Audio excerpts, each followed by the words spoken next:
Alright, what's up everybody? So in this video, we're going to be talking about the Audient ID14 Mark II. Now, I've had this audio interface for a little over a month now, so I've really had enough time to sit down and play with this thing and really learn all there is to know about this audio interface. So we're going to talk about this thing, go a little bit more in depth on the ID14 Mark II, and hopefully by the end of this video, you'll be able to decide for yourself whether this is an audio interface that you would want to go with. So, with that being said, let's go ahead and jump straight into the video. Now, before we talk about the ID14 Mark II, I do want to give a brief history on the audio interfaces that I've used in the past. You can see really how this thing stacks up to everything that I've used prior to this one. I've used everything from a Focusrite Scarlett Solo all the way up to a Universal Audio Apollo Twin and everything in the middle from an ID22 to the Apollo Solo. I mean, I've really used a wide range of just different audio interfaces,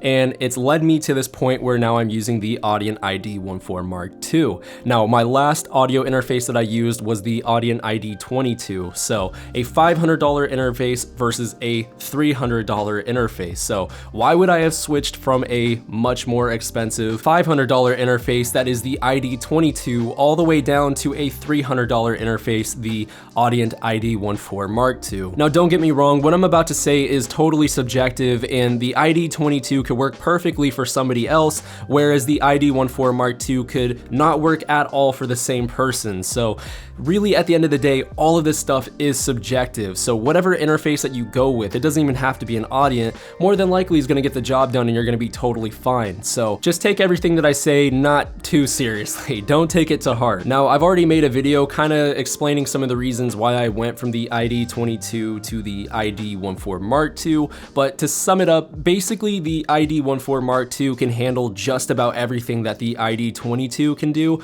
just better. The ID14 has much better EIN and also handles distortion at maximum gain much better than the ID22, making the ID14 Mark II a better choice for people that are using dynamic microphones. And the same can be said for people that are using condenser microphones. Obviously, the preamps on the ID14 Mark II are better than the ID22, so we can assume that they would be better on condenser microphones as they would be on dynamic microphones. Really, the only thing that the ID22's mic preamps have going for themselves is that they are louder than the ID14 Mark II. I know that the ID22 can supply up to 60 decibels of gain, whereas the ID14 can supply 58. Now, is that going to make much of a difference?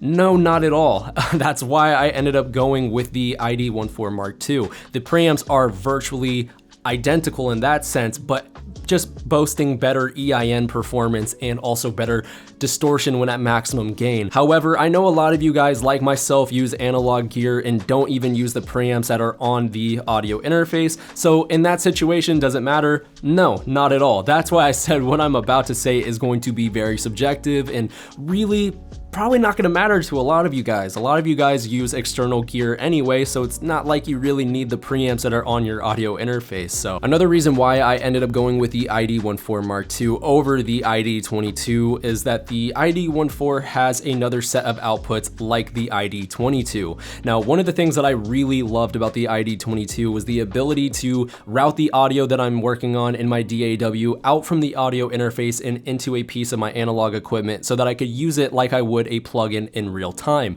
The ID14 Mark II can do the exact same thing. Again, it has an extra set of outputs so that in my DAW, I can just route that out from the ID14 and into one of my pieces of analog gear that I'm using. So in that situation, the ID14 can do exactly what the ID22 can do, just with better latency performance because it's USB-C.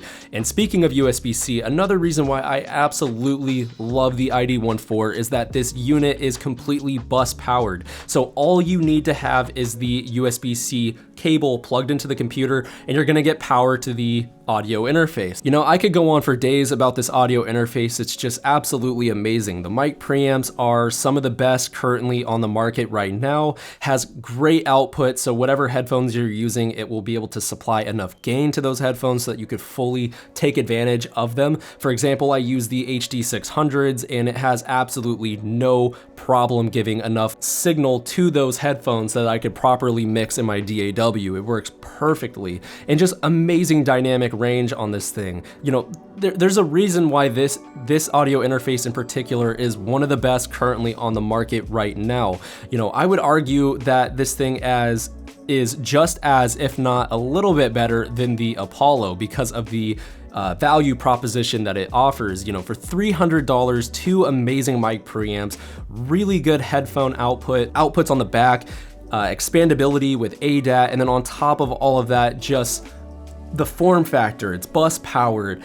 For $300, I mean, really, there's not much out there that's gonna compete with it other than, I believe, the SSL2 Plus. That was another one that I was looking at, but I ended up going with the Audient. I don't know what else there is out there besides the SSL2 Plus that's really going to, you know, compete with this thing. So 1 month has passed with the ID14 Mark II, and I have not looked back on getting rid of the ID22. For me, the ID14 Mark II does everything that I enjoyed about the ID22, just a little bit better. But that's not to say that the ID22 isn't your perfect audio interface, or really any other audio interface for that matter. Whatever works for you is what matters, so, you know, don't get too caught up in all this stuff and get carried away. You don't have to have the newest, hottest piece of tech on the market. You just need to have what works for you and helps you get the job done. All of this stuff is just tools at the end of the day to help us get the job done. So whatever you're using, and if it's working for you, chances are it's totally fine. Anyways, guys, I wanna know, what audio interface are you guys using?